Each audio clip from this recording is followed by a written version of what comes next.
بسم اللہ الرحمن الرحیم۔ معزز ناظرین السلام علیکم۔ اگر چینل پر نیو ہیں تو پلیز سبسکرائب کر دیں، شکریہ۔ ایک بزرگ گزرے ہیں، شاہ بقی الدین ابن محلت فرماتے ہیں، میری 19 سال عمر تھی، میں نیشاپور میں پڑھا کرتا تھا۔ میرے اندر علم کا بڑا ذوق تھا۔ ایک استاد کے پاس جب میں پڑھنے گیا تو میرے استاد مجھے فرمانے لگے کہ بیٹے، تیرا ظرف بڑا ہے اور میرا علم چھوٹا ہے، تو کسی بڑے عالم کے پاس جاؤ۔ میں نے استاد سے کہا کہ کہاں جاؤں؟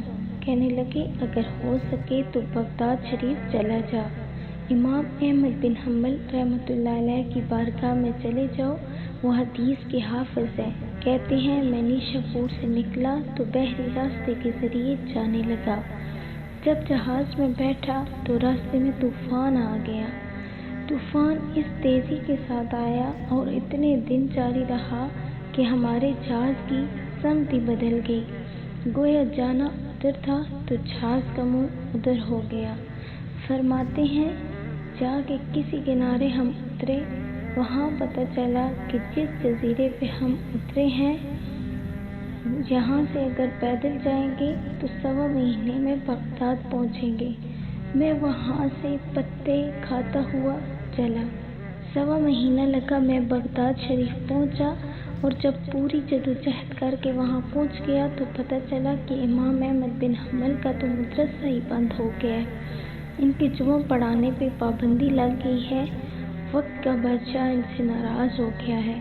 میں امام صاحب کو تلاش کرنے لگا تو مجھے پتہ چلا کہ امام صاحب کی نظر بند کر دی ہے۔ میں نے وہاں پہنچ کر لوگوں سے کہا کہ تم قریب نہ جانا، بس مجھے بتا دینا کہ امام صاحب کا گھر کہاں پر ہے۔ تو ایک شخص نے مجھے کہا کہ میں انگلی کا اشارہ نہیں کروں گا، آنکھ کا اشارہ کروں گا، کیونکہ حالات بڑے خراب ہیں۔ کہتے ہیں اس نے آنکھ کے اشارے سے بتایا کہ وہ سامنے گھر امام صاحب کا ہے۔ میں واپس آ گیا، ساری رات سوچتا رہا کہ امام صاحب کے گھر کیسے جانا ہے۔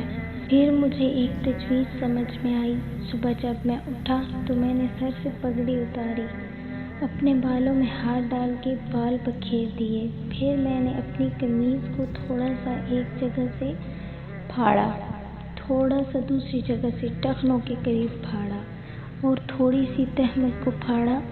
ہاتھ میں نے کاسہ پکڑا، پرانے کپڑے پہن کے بغداد کی گلیوں میں کبھی ادھر کبھی ادھر بھی پھرتا رہا۔ چلتے چلتے اجرکم اللہ، اللہ کے نام پر دے دو کے نعرے لگاتا ہوا میں امام صاحب کے گھر پاس پہنچ گیا۔ وہاں سپاہی کھڑے تھے، میں نے ان سے کہا اجرکم اللہ، انہوں نے میرے کاسے میں 1 دینار ڈالا۔ آگے امام احمد بن حنبل رحمۃ اللہ علیہ کا گھر تھا تو دروازے پہ کھڑے ہو کے اجرکم اللہ کہتے ہوئے میرا جوش ہی بدل گیا۔ امام صاحب نے دروازہ کھولا تو خوبصورت امامہ اور خوبصورت چہرہ، ان کا چہرہ دیکھا تو میرے آنسو نکل گئے۔ امام صاحب نے جب 1 دینار میں میرے پیالے میں ڈالا تو میں رو پڑا۔ میں نے کہا بغداد کے بادشاہ، میرے محبوب کے علم کے وارث، میں بھیک مانگنے نہیں آیا، میں تو رسول اللہ صلی اللہ علیہ وآلہ وسلم کی حدیث سننے آیا ہوں، آپ نے مجھے خیرات نہیں دینی، بس مجھے ایک حدیث پڑھا دیا کرے۔ امام صاحب نے میرا چہرہ دیکھا تو خوشی سے کھل اٹھے، فرمانے لگے تو کیسے آئے گا؟ میں نے کہا حضور میں بھکاری بن کر خیرات مانگنے آؤں گا۔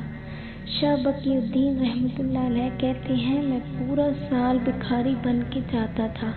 امام احمد بن حنبل رحمۃ اللہ علیہ مجھے فرماتے کہ میں بھی سوچتا تھا کہ کہیں میرے علم کو زنگ ہی نہ لگ جائے۔ دیکھو اللہ نے فضل کیا ہے اور مجھے ایک طالب علم عطا فرما دیا ہے۔ میں پورا سال جب ان کے دروازے پہ جاتا تو ایک ٹھیلا بھی ڈال دیتے اور مصطفیٰ صلی اللہ علیہ وآلہ وسلم کی ایک حدیث بھی سنا دیتا۔ ہمارے پڑھنے کا انداز یہ تھا کہ استاد پہلے امامہ باندھتے تھے، جبہ پہنتے، اور اس قید اور نظر بندی کی عالم میں جب وہ نبی پاک صلی اللہ علیہ وآلہ وسلم کی حدیث سناتے تو ان کی آنکھیں آنسوؤں سے بھر جاتی، وہ روتے ہوئے تڑپتے ہوئے حدیث سناتے اور میں بھی اسی طرز سے وہ بات وصول کرتا۔ سال گزر گیا، حکمران مر گیا، نیا بادشاہ آیا۔ اس نے خود امام احمد بن حنبل رحمۃ اللہ علیہ کو بڑا مدرسہ بنا کے دیا۔ اس نے بڑے جامع مسجد میں امام صاحب کے خطبہ جمعہ کا بندوبست کیا۔ ہزاروں طالب علم کئی ملکوں سے امام صاحب کے دروازے پر آ کے بیٹھنے لگے۔ جب میں بھی پہنچا تو امام صاحب فرمانے لگے، تو ذرا آگے آ جا۔ میں آگے آیا تو فرمانے لگے، تمہیں بھی دیتا ہوں، تمہیں بھی پڑھاؤں گا، مرتے دم تک پڑھاؤں گا، پر جو میرے اندر فیض کی خیرات تھی نا، وہ ساری اس نے حاصل کر لی۔ ویڈیو اچھی لگے تو لائک کریں، شیئر کریں، چینل کو ضرور سبسکرائب کریں اور ساتھ لگے بیل آئیکن کو ضرور پریس کریں۔ شکریہ۔